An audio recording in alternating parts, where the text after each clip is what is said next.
And today I wanted to talk to you really briefly about taking a ride share at Walt Disney World, more specifically, if you are going to take a ride share to the Magic Kingdom. This is actually something that, well, it's a topic that comes with a little bit of a story. So let's start there. Now, if you watched my last series of videos when I visited Walt Disney World in the November timeframe, you may have noticed that I mentioned something about crossing paths with a family. So I had been dropped off by the bus. I was staying at the Swan, the Walt Disney World Swan, and I had been dropped off at the Ticket and Transportation Center. This is what happens when you're staying at the Swan or if you're staying at a different off-property resort. So this would be the Swan, the Dolphin, the Swan Reserve, as well as somewhere else that offers transportation to Magic Kingdom that isn't a Walt Disney World resort.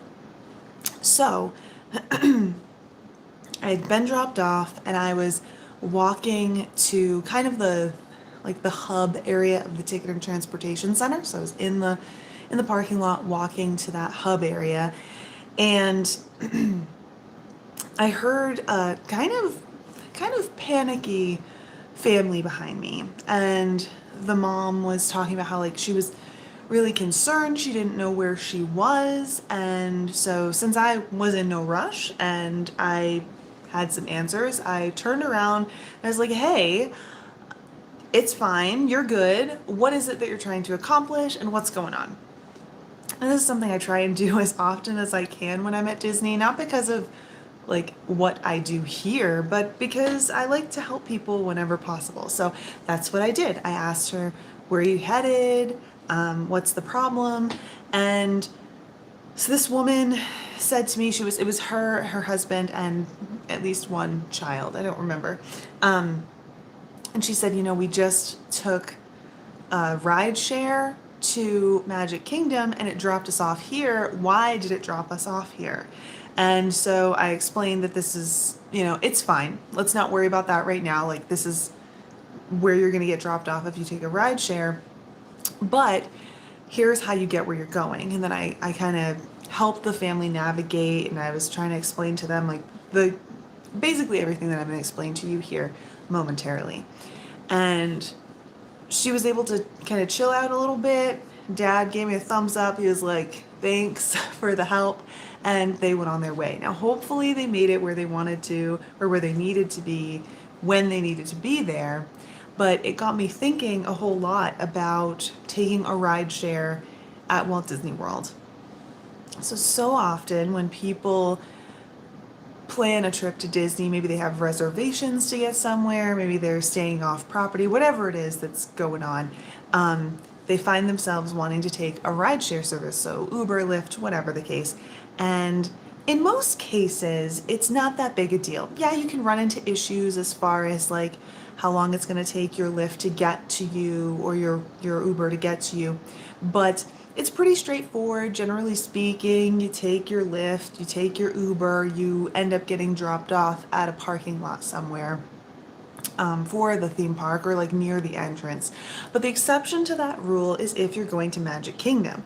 Now, Magic Kingdom has two separate areas that you could be dropped off when you are arriving. So if you're going to be arriving from a Walt Disney World Resort hotel, you're going to be dropped off in this like bus depot. And this bus depot is going to be right at the entrance of the theme park.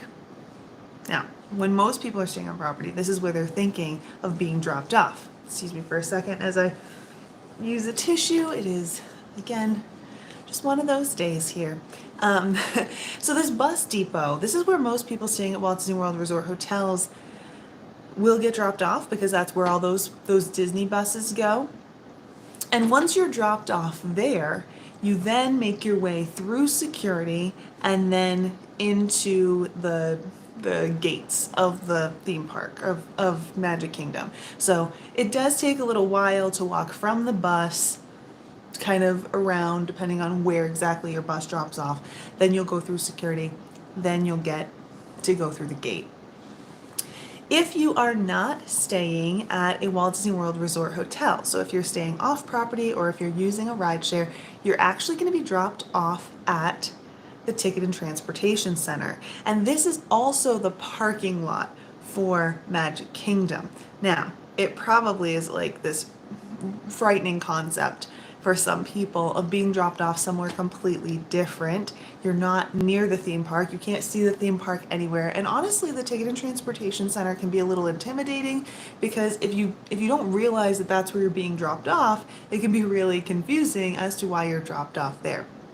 So the reason you're dropped off there is because this is just where the parking lot is. This is where the average everyday non-resort guest will get dropped off, and that prevents congestion over at the bus depot. And it's also a perk. If you're staying on property, you get dropped off really close. If not, you have to have an extra couple steps before you can actually get to Magic Kingdom.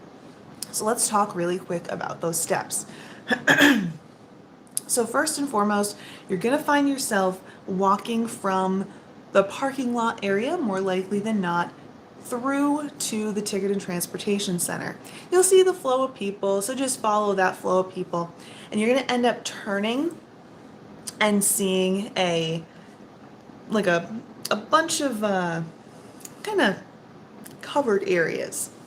In this covered area, when you go through it, that's going to be your security check. Now, the good news is if you've arrived here, you're going to save some time once you get to the theme park itself, because you're going to go through security now and then you won't have to go through security a second time. So don't worry, one and done here. Once you get through that security checkpoint, which by the way, since these new like touchless scanners have been a thing at Walt Disney World, it goes rather quickly. Just make sure that you have all of your like umbrellas, eyeglass cases, Altoid tins, or I know that sounds silly, but it's one of the things that always gets dinged by the scanner, as well as like electronics or battery packs. Just have them out. Put them out in front of you before you go through the scanner, kind of put your arm out, and it's easy as pie. You should be able to walk straight through. If not, it's not a big deal. They'll pull you off to the side. They'll have to look through your stuff, but it's fine. It's easy, okay? Once you've gone through that security, you have a few options to choose from. Mainly, you have the monorail, and there are two options there. There's the resort line and the express monorail. You also have the ferry boat. Sorry, my brain for a second. You also have the ferry boat. Now, of course, we're talking about getting to Magic Kingdom.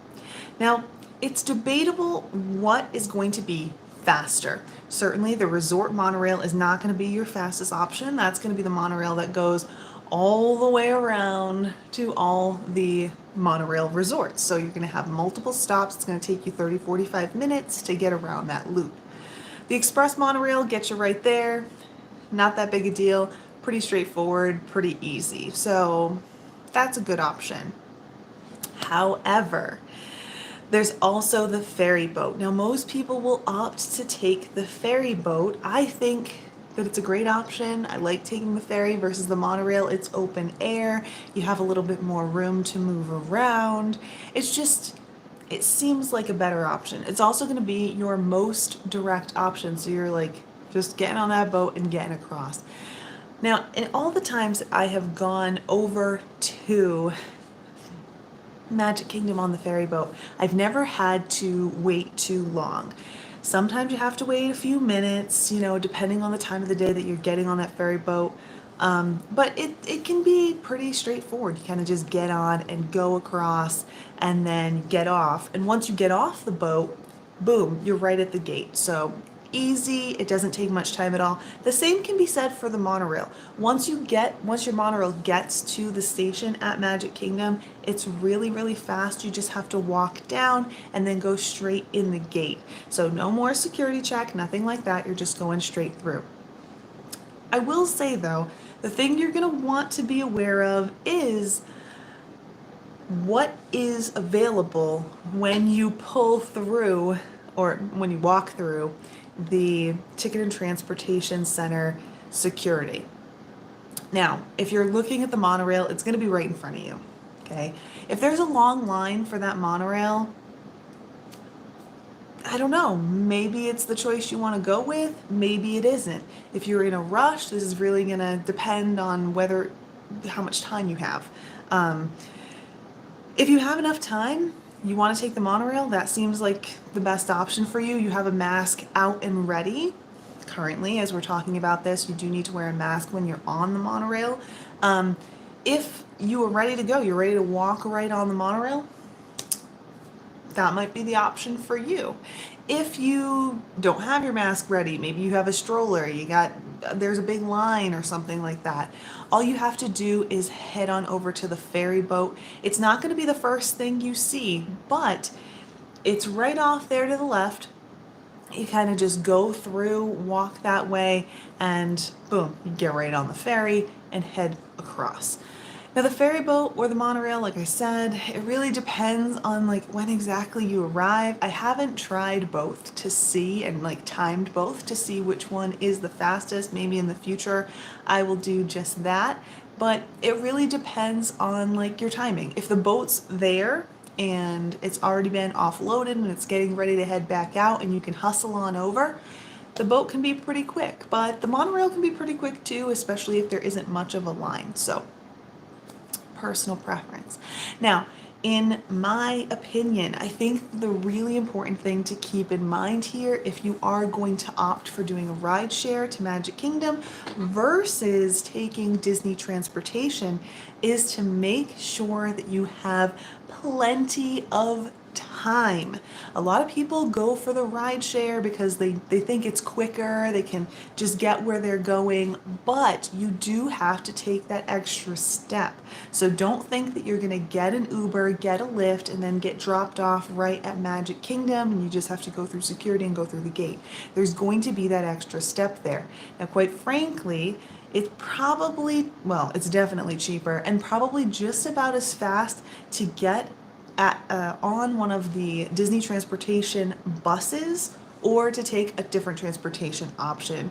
So for example, if you are staying at one of the monorail resorts, you're probably going to spend just about as much time getting on the monorail or walking even, depending on where exactly you are. It's probably going to take you just about as much time, and it's definitely going to be cheaper because it's free than going and taking a ride share.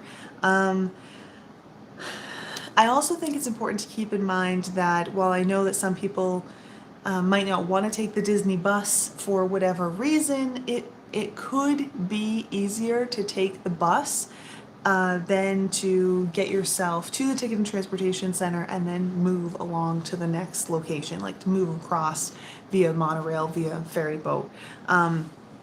Again, it really just depends on your personal preference, but it's really important to keep in mind that it's not going to be instantaneous if you're taking a ride share.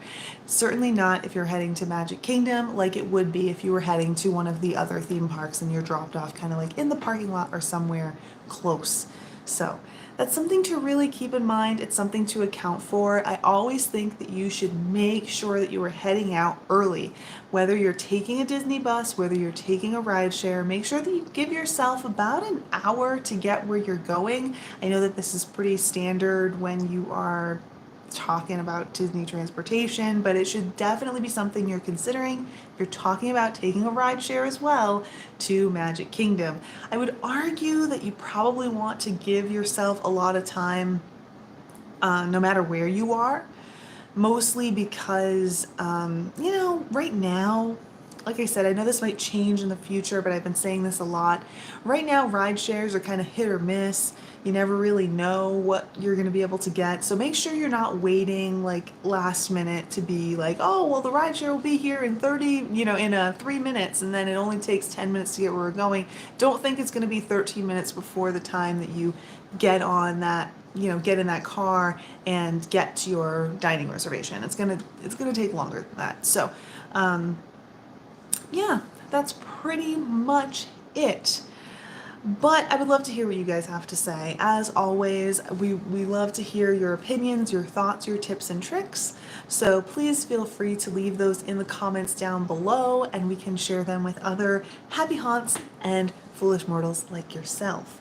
So thank you so much for joining me today. I hope that this was helpful, and I hope that it helps you plan for your next Disney vacation. Until next time, I'll see you guys around. Bye.